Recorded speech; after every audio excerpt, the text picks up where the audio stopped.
if you're having trouble hearing, we'll speak, we'll project, but feel free to come closer. We can pull more chairs around.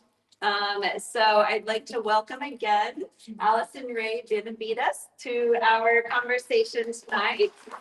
And Allison's going to start us off first by telling us a little bit about her background. So can you tell us, like, what's your background? Where are you approaching things? Where do you come from in terms of this topic, right? Yeah, so I'm a hospice social worker. That's the area of social work that inspired me to be a social worker. Excuse me. So I have 10 years experience in hospice care, and now I have a private practice in San Antonio. And my niche is chronic pain management, illness management. And I do still have clients who are at end of life. So I'm coming into this story as a perspective of in hospice, every team has a social worker. Oh, thank you. Every team has a social worker. So I would be probably who they would be intersecting with as they would be discharging and going home. Okay. So going in a home hospice, you would have me. I would show up and then I would support the family and the next steps. Excellent. So as I was looking to the story, there were some pretty clear topics that we deal a lot with at end of life, particularly in this phase. And the ones that really stood out, were the loss of identity, loss of individuation, a loss of what's the word I'm looking for? We like identity. Independence. Yeah, loss of independence. That's the phrase I was dancing around. Yeah, so loss of independence is huge. And I thought it was cool that you started even this with a choice, right? Because that's we don't have the huge, but we do have the choice, right? And we don't know that we have the choice, right? Well, there's so many choices that get taken away, right? As we see their trajectory, right? So that stood out to me. Loss of independence, the loss of choice, and then also the legacy that they wanted to leave. And the thing I kept chewing on was, we have a saying in hospice care that you die how you live. Mm-hmm. And I saw that in both of these versions, that they were really determined to be themselves. And that is an important piece in all of those things, right? Like, how am I going to live? Yeah. So I had some questions to start with, but honestly, I'm not tied to sticking to a script. That's just kind of what it came to for me. I really liked how they reclaimed their story. Even though their options were extreme, I thought that was interesting to know, because my job was always to come in and say, we can be calm in this space, So I thought, made me question more of their story, which isn't their legacy, right? Like, who are these folks that are showing up just like feisty? So I was curious about what guided their choices and what that brought up for you, like what their reflection is for you around the choices you might already be grappling with losing or having to reframe. Yeah, so I'm super curious about what your takeaway was. What did you feel that Dolores and Howard was the most important thing to them at the end? Like, what did you feel from your takeaway as you were listening to them?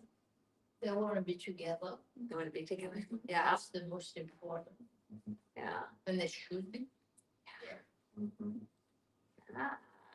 They should be together. Yeah. And evidently, without knowing the story, to be together at the end, it reflects that they had a wonderful life. Mm. And they wanted to be parents all the way to the end with love and care of their children. By example. I think a big thing that I noticed, and I mean, this isn't necessarily like subtle or anything, but that independence. So even in the very end, when they had completely lost that independence, in that moment of lucidity, kind of trying to take it into their own hands so they don't have to rely on others in the same way, which they have been forced to do as terminal illnesses progress.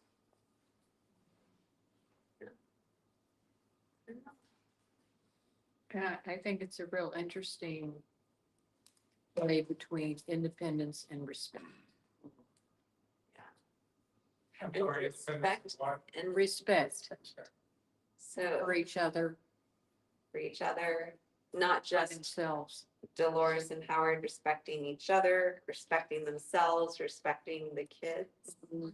And for them to expect that of their children and, you know, I mean, just that whole interpersonal thing, to me, that's what it centers around. It's interesting to see how Stamika is starting to understand, to feel the son is like a Joe. Yeah. He won't change his mind, he just has been to see it. But Stamika is starting to feel for her mother. Maybe she'll understand and they talk. Yeah. As Dominique said, Jared has not changed at all. throughout that. Yeah, but Tamika is starting to hear her mom. So there is hope. Yeah. And I'm imagining too, like what, I don't know if anybody's had that experience of the super sudden changes and how I have a friend who's going through it right now. And, you know, 2 months later, it's very far gone. And then how Tamika also did not give herself the space to grieve or to prepare for it, right? So. I'm having a lot of trouble not looking at my mom over there. Like, I just can't look at her. She's gonna make me cry. But they kind of waited too late. I thought that was a tragedy. So you need to have that conversation. I have a daughter, all right here. She and her husband are gonna have that conversation with us, because you have to do it early, I think. And you have to honor each other's wishes, not just like, I'm pretty dead set on, I don't want to be here after I'm like Dolores was in the first part. I do not want to be here, but you have to honor everybody's wishes. And I know that you can write it all down. You can say, this is what I want, but there are a lot of people, more people involved in it than just you. So just you, the parent. I wonder about that. Do you have to honor everybody's wishes, or is it the person who's? No, look, if you guys have a different idea about it, I'm gonna be dead, I'm not gonna care. Oh, but you're talking about after you die. Okay, I'm wondering, but shouldn't we be honoring the person who's dying or transitioning Yes, there? yes, and Yeah, only. yeah. Guess what? Yeah, well, and it's interesting to note, right, that we're talking about it from like the narrative and the story and like their feelings, and like, but from a medical perspective, like they look symptomatic, right? Like she's in fight or flight, she's restless. So we would be coming in as a hospice team, trying to medicate that. Her like grand gesture to go like find him and run off with him is a symptom. And so we would be medicating that. We would let her get that restless. And that's a big topic in end of life care that I think it's often not talked about at all. But anxiety is a huge symptom in a body that is declining. And we often think of anxiety as like a headspace or like a rumination, which it is, but it's also a restlessness and a sense of urgency. And so I just kind of stepped in with that angle too, thinking like if I was literally just like walking in on the scene and had heard. So beyond like wandering is a symptom. So is Yeah, can you eloping. tell us all of the Yeah. other symptoms? Yeah. Yeah, What do you say? Eloping? like the elopement. Oh, okay. Yeah, so that is like part of Okay. like the Alzheimer's and dementia. Yeah. But there's also, like people will, we use the words agitated, if you're not familiar with agitated, so and it's often in the middle of the night, which I think is interesting, so there can be, like, what she does, right, it's like the middle of the night and she's like restless, and she's like, I have to find him, and often it's they want to go home. And so that's a symptom that we often, like if Jared brings, right, if Tamika brings her mom home and her mom does that in the middle of the night, then he's gonna be calling hospice and the nurse is gonna be telling her, okay, we wanna give her some more lorazepam. Put her back in bed. So it's interesting, but like the different eyes on the situation, because it's like this beautiful love story of like, we want to be together, but then it's also, she's having symptoms and she's not comfortable from this other lens. Yeah. But I think that, a little bit that I remember from the first time I came here, the anxiety is not only in that moment. The anxiety is all this whole time that they were willing to do something, both of them, and the kids are not paying attention to that, and they are willing to do whatever they want to do because that's their perspective of the goodness for the parents. But that is not the willing that they have. And then they are in this situation that she's in one room and he's in another room, and she's desperate to go to see him. But the decision that they get is something that they already, the couple knew that they want to do it together. And the nice thing about this is that at the end, they showed to their kids that they knew for sure what they wanted, how they wanted, and that they have to respect that. Yeah, I thought it was very well crafted for sure, because it shows the complexity, right? Because it almost felt to me like a Twilight Zone episode, right? They're like, that was like probably like what their minds why they had to get so extreme. Like, we've been trying to tell you, and they're like, you're just symptomatic. Yeah. You know, we want to go like this, you know. So you've been working in this field for a while. How do you deal with it? How do you what? And, you know, if it was your own life or your family members, what would you? How do I deal with it? I show up for it. And that's a primary thing. Like even just being here in the room.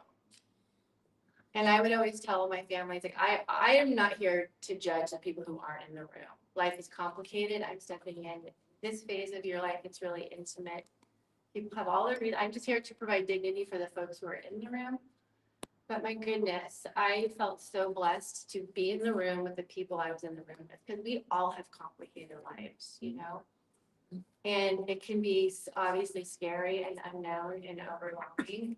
And wild curveballs can get thrown that we're not expecting. But I just feel like the people that are open to showing up for that are just gold. And you'll know what to do because you'll just follow the body of the person that you love, and you'll just show up and provide comfort. And so for me, that's not a hard place to leave. Fear is a hard place to leave from. So I think when you're not afraid or like know who your team is, you know, then yeah, so I think you just show up and then just be open to what happens. It doesn't feel like it's something I have to cope with. I guess it goes back also to having that conversation earlier. Have you already had this conversation with all of your loved ones from the beginning? Well, yeah, because I was sharing that my best friend died over the summer, and he was 48 years old and had cancer, and of course, like with these two kids, and this is textbook. Yeah, I knew when he was diagnosed how he was going to die, because young fathers fight until the end. But I didn't know that they weren't going to have any conversations. And so she was very, in oncology, shame on them. I heard time and time again, it was not surprising. It was my best friend's experience too. They will not tell you that while you're fighting this, you're simultaneously declining. And so there's a lot of questions around, like, what am I seeing? And everyone's like, oh, here's your meds. And even though they're experimental and not FDA approved, we're still giving to you. No one will just tell you that, well, they're actually still dying, you know? So I think just showing up, being not afraid, and knowing that it just is simpler than it feels, you know, and just knowing to ask the questions when it's not making sense anymore, you know? I think I understand what you're saying. And I have a, specific point of reference, from dealing as the partner of someone who went through oncology during COVID and rare cancer, blah, blah, blah, blah, blah. Oh, we're gonna fix you up. It's like, okay, you've already said there's no cure for it, but you're gonna continue to treat it. And it got more complicated and more confusing and never less frustrating. And it just, I know that the people who were on his team did the very best that they could, but it didn't really make any sense because they kept saying, well, this thing didn't work, so we're going to try this other thing. And it's like, okay, just be straight up front. Don't keep dancing around the issue. You've already said that there is no known cure for this particular type of cancer. Very few people have it. So why the fucking dance? Yeah. And that's what I would say. That's like why they're social. That's literally why hospitals have to hire social workers, because for some reason there's a lot more people can't have the conversations than can. So that's why it is good to be here, but also knowing that it's still a lot when you're going through it, because even my experience, then being on site with my friend, it's like, it's really next level, So how do I cope with it? Like I cry and lean into, I always say if it's faith that I see faith helping, just having like good people and good places, just going to sacred places, just that's what helps me grow. Just like where the vibes are simple. I really appreciated that you observed like when things start getting too complicated. And so even when we can have the conversation, sometimes we still get thrown curveballs. And going back to that self-determination, it's been unique in my role, knowing what I know. It's so easy to want to jump in and be like, oh, have you done it as healthcare director? But if they're not there yet and they don't want to do that, that's really rude. That's awful and obnoxious. So as much as like that can seem helpful, if someone's like not ready to have that conversation. So it could be a dance. And so that's maybe what oncology doesn't have time for, is like that nuanced dance with like who's up for it, who's not. But is it because the job of the medical team is to keep you alive? And so that's why they're never going to tell you, but then we have to know as the patient to say give me the actual, what is the likely, or what, so what do you do? Like if there's no social worker, like what are we supposed to do now? They usually go into the emergency room, right? So like if Howard hadn't been in this situation, he would have just gone into the emergency room. And then hospice care is end of life care. So the emergency room is always going to try to just steer you that direction. Because there really isn't anything else. I think from my experience, I think it's important to realize that your doctors aren't going to answer questions if they weren't asked. And so if you didn't ask, they're not going to just offer that information up because they're just going to assume. Like we talked about it one time before, there's like 3 kinds of people. Some that want to know nothing, some that want to know just as a need to know basis, and then there's others that want to know everything. Well, they don't know who you are, so they just follow your lead with your questions. And so I always say they're not going to answer something they were never asked. So if you want to know, ask. So you're not saying, because when I hear that, sometimes I think, how am I supposed to know what I'm supposed to ask? But is that what you're supposed to say is, I want to know everything. Tell me everything. Or even the basic, like, where are we in all of this? Like sometimes they assume you know where you're at, or, you know, I love the question, you know, what is your, asking yourself, like, what is your understanding of your condition? A lot of people don't have an understanding of even their own condition. And you can say, you know, I'm confused about my own diagnosis or even where I'm at. Can you tell me where I'm at in all of this? I mean, I think there's a lot of people that, like we've heard many times in this place, if I had known then what I know now, I would have done things differently. Well, again, you don't know what you don't need to know, but I think we could even say, you know, I want to make sure I'm doing things the ways that are important to me. I need to know where I'm at. I think that's just starting with that, or, you know, I'm not sure I understand my condition. I mean, is this something eventually, or like ask constantly? Because this is, I think, important thing to remember is no one's going to answer questions that we never asked. So on the opposite side, we were visiting with a friend that's in the retirement center. And she was saying that she had to go to the emergency room. And the first question they asked her, did she have a medical, you know, power of attorney? Did she have all that's supposed to be done to her? And it was like every step of the way, they kept asking her like,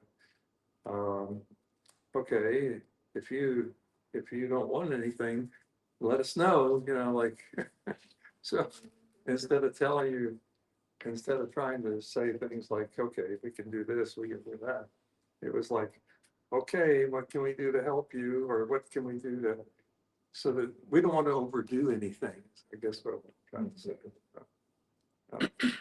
Does it feel this, it feels like we need a medical degree to even go into the system. That's what it's feeling like. And every situation is different, right? So, It's always gonna be different and you can't know everything. yeah. But I can't describe what I want, you know, and so a lot of times, you know, you can ask, and this was saying, you know, I can say, well, what is my life gonna look like if I do this? Like, tell me what this looks like. What does this look like in 6 months? What does this look like? And you can identify, you know, what your day looks like and say, you know what, I'm not sure this treatment or this treatment or this treatment, but I know what I want my day to look like. I still want to be able to, you know, have no pain. I want to be able to eat what I want. You know, these are the 5 things that are really important that make me feel like I have quality of life. And so, you know, I don't need to know all the treatment, but you need to match to this, to what I want that's going to give me joy, you know, like you're saying, and happiness during my day. And so this is like Melissa was saying, this is what's meaningful to me. This is what that looks like. So what does this treatment look like, or what does not pursuing this treatment look like? What does it look like if I do it? What does it look like if I don't do it? Because it's not like we know what's the right thing medically. We're not doctors, but I know what I want something to look like. Do you know what I mean? Yeah. It's like, sure, you could treat me with that, but if I'm going to be knocked out now from this day forward, maybe it's not really what I'm doing. I'd rather be pain-free and relieved than take a treatment that may not help me, and now I can't even do it. So it's like knowing what's important to you and then asking, what will this look like? You're making the match, not to medically what is right or what's right for you. And only you know that. That's why it's so important to tell your legal power of attorney what it is that you want. So you know if that person does not want to potentially, you know, the do not resuscitate, potentially have broken ribs and not heal and all of that, you know that they wouldn't want to do that. So There's a, listening through all this, to me, there's a thread that's going through that has to do with control And I think it's come up, you mentioned anxiety, for example. How does one control their own anxiety? But maybe they don't even understand what anxiety is. It just happens. But it makes me think about, I haven't told this before, but when I was 4 years old, I was brought in with everybody else in the family to watch an older uncle who had this liver disease, I think it was called. Anyway, and he was yellow. So to gather all the children and everybody, and we just stood there. No crying, no howling, don't go away, I don't want to, nothing was being said. We were just told, so this person is about to die. That's all I said. I'm 4 years old. But the thing was, I sat there and watched this, and while I felt a level of anxiety, I think, what triggered me in my head was that he was not suffering. There was no, and nobody in the room was suffering. So when I think of control, I mean, it's like, hypothetically, I can just imagine somebody who's on the verge of dying in a hospital, and they've got what's DNR, about do not resuscitate, and then some raging person a relative comes in there, grabs that, and just rips it apart and throws it, because they don't want you to die. You know what I mean? So what I'm thinking about is that so many people their anxiety is their own loss of control, not the person is anxious about dying. Everybody around them is anxious because they're losing their control over that person. So that's a family thing. And I think all this discussion that goes on with the family, I think would help with that. But not only would it help with that, it might bring some people back into realization, wait a minute, this is about me. It's not about so-and-so, it's just about go. It's all about me. No, I tracked with the story too, right? I mean, because to me, her diagnosis, denial is a really interesting thing to observe, right? It's like when we have all the information, but it's just like bouncing off. And it took me years to recognize like what was going on when it would seem so obvious, and I would tell people things, and it's just like, because I'm over here thinking like, yeah, I know it's they declined quickly, but yeah, she got him in care and separated. I'm thinking like, what was their hospice team? Like he had hospice, we know this. Why were they separated? That's like already good for them.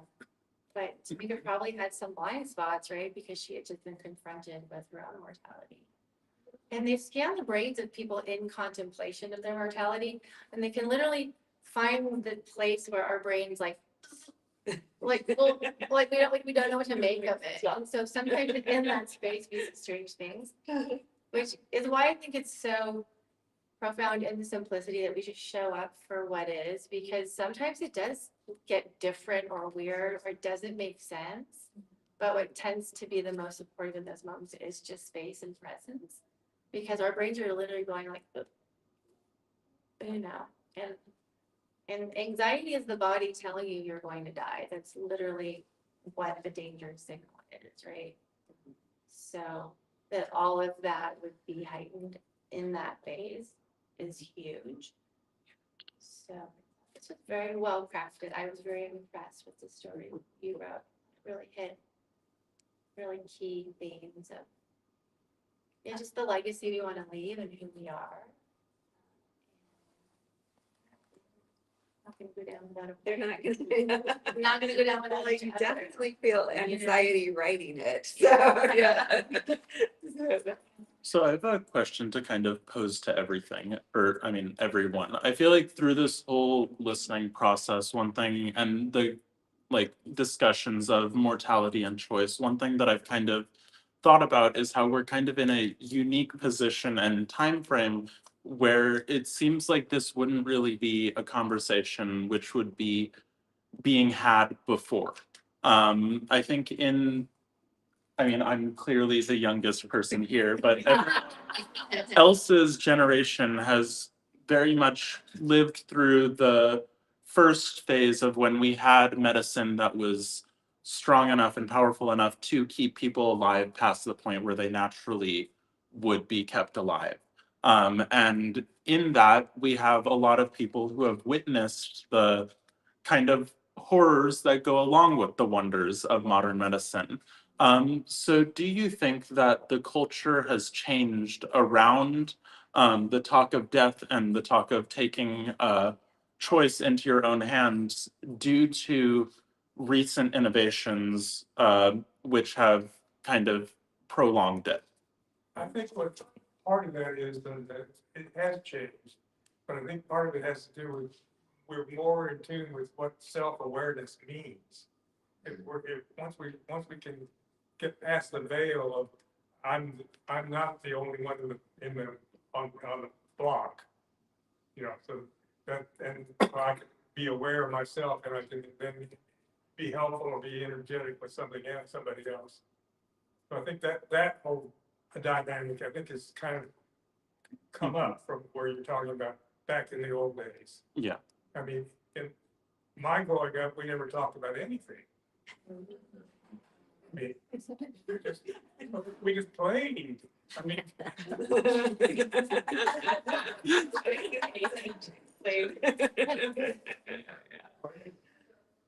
got dirty, you know, that's something.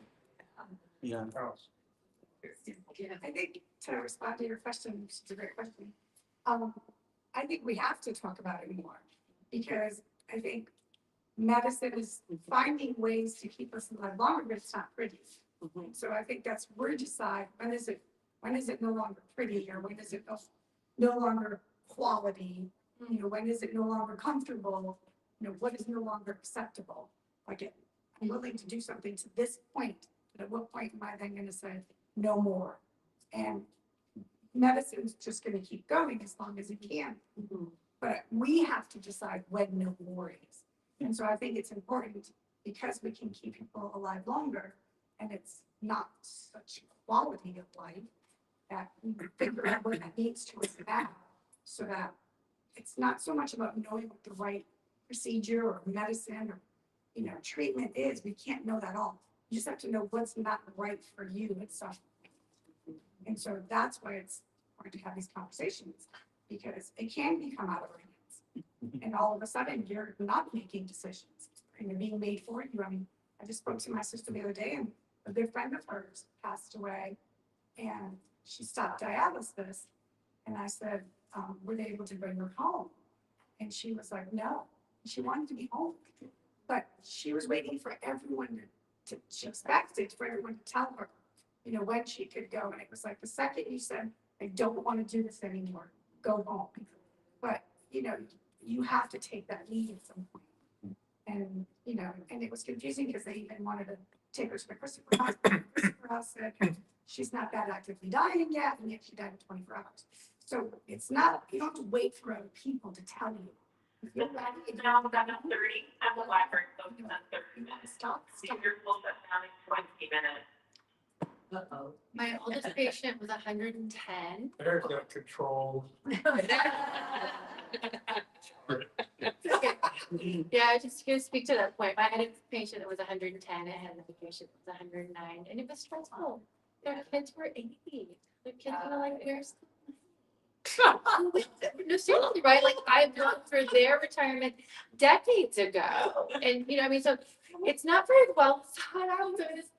You know, and I won't tell you what it is, but I did observe in my 10 years what I call my kind of like my sweet spot, where in my mind it was like, I don't know, I don't see much happening after this age that I want. But yeah, it's an interesting conversation that has always been so taboo. This idea that we would have choice to that degree, you know. Welcome to the 21st century.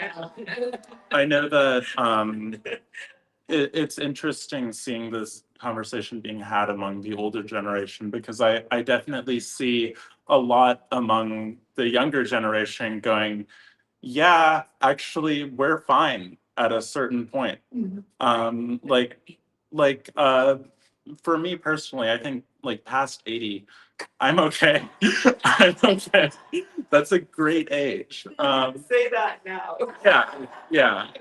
But I mean, what you were saying, it's like you didn't talk about those things as a kid, and I've found I've had that same conversation with many, an uncountable number of friends, an uncountable number of times of how much is too much, and what age is really just normal. I think it's bigger than the age, like Michelle was just saying. Yeah. Yeah, it's not just a number. Yeah. It's like quality. Today's And people. why did you take that number? What would you visualize happening that you would not be okay with? So from the numbers, when this starts to happen. Yeah. Yeah. Okay. Then it's, That's- yeah. that's- Because if we could all be like Richard. So. Want me to say how old I'm gonna be? Yes, 92. 92. Wow. So the library is closing. We have just time for like one more thought. Yeah, Jackie. I was just gonna say, you know, what's interesting to me about this is cultural perspectives and how that's everything. I, as you know, I'm from Montenegro. And there, most people aren't kept alive at any cost at the hospital. It's like you're sort of just allowed to die when your time comes. For the most part, you know, unless you were in a car accident, you got something serious happening, they stop EMDR. I mean, you know, maybe part of why I say this is that, you know, my parents are from the village, and in the village, you're nowhere near a hospital. So I mean, if it's your time to go, you will be going. And so it's just interesting to see how things are different when you're in a culture in which you can go to the hospital and be, you know, and have your life extended over and over and over again, regardless of whether it's a good idea. Very like crisis driven kind of model. As opposed to just allow natural stuff. Yeah. But it's, yeah, it just goes back to that like personal values, self-determination.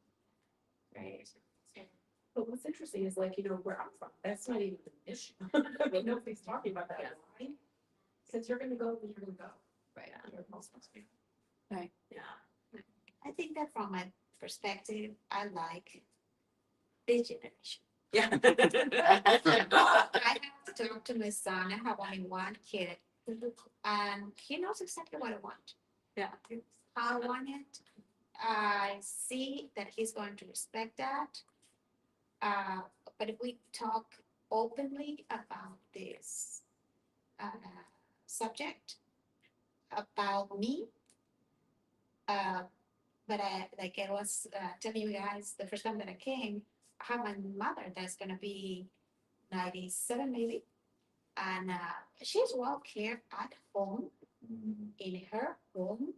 My understanding is that she wanted to be cremated and be put the ashes in her garden in her house. She does not want to leave the house at all. So that's great. And I asked my sisters, okay, what are we gonna do? We have to respect that, if you like it or not. That's her willing. It's her body. It's her life. It's her. It's not you, not me. It's what she wants. So, and that is something that I learned more about, like I said, this beautiful generation. Because they open our eyes a lot. And let us live the sometimes, well, in my case, culture, religions, ideas from the past, and try to be more aware of what is going on. Well, you all have opened my eyes a lot. So thank you all for being here. Thank you, Allison, for being here and guiding us through this conversation.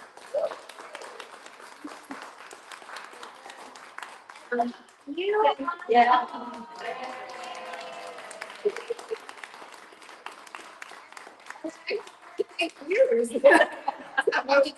You have all graduated.